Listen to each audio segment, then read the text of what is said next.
हरियाणा में फिर आ गया है चुनाव, बहुत बड़ा चुनाव, एक ऐसा चुनाव जिस पर अब सबकी निगाहें हैं।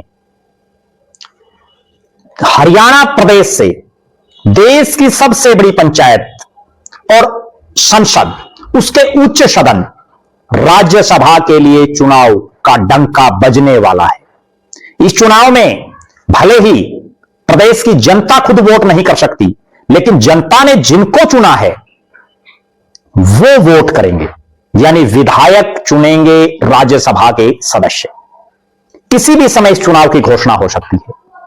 हरियाणा प्रदेश की 5 में से 2 राज्यसभा की सीटें अभी खाली होने वाली हैं।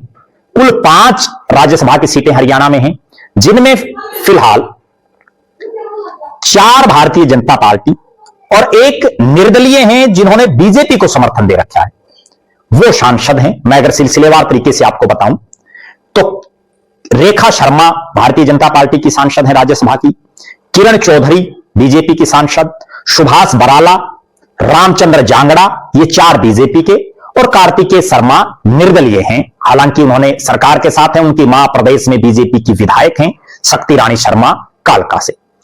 अब इन 5 में से 2 का जो टेन्योर है वो पूरा होने वाला है।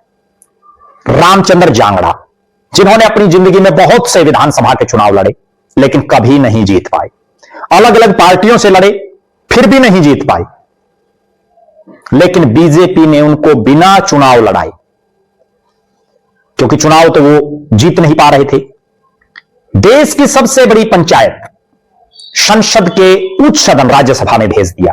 अगर लोकसभा में लड़ाते तो क्या पता वहां भी हार जाते, इसलिए उनको राज्यसभा में भेज दिया। अब उनका कार्यकाल 9 अप्रैल 2026 को समाप्त हो जाएगा। दूसरे किरण चौधरी, जिन्होंने लोकसभा चुनाव के बाद कांग्रेस छोड़कर के भारतीय जनता पार्टी ज्वाइन की।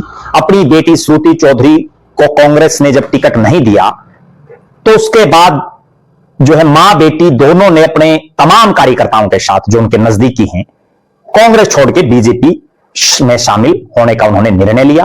और उसके बाद चूंकि दीपेंद्र सिंह हुड्डा राज्यसभा के सांसद थे और वो लोकसभा के लिए भी निर्वाचित हो गए, तो उन्होंने राज्यसभा से रिजाइन दिया। वो सीट खाली हुई और उस सीट पर किरण चौधरी को भेजा गया।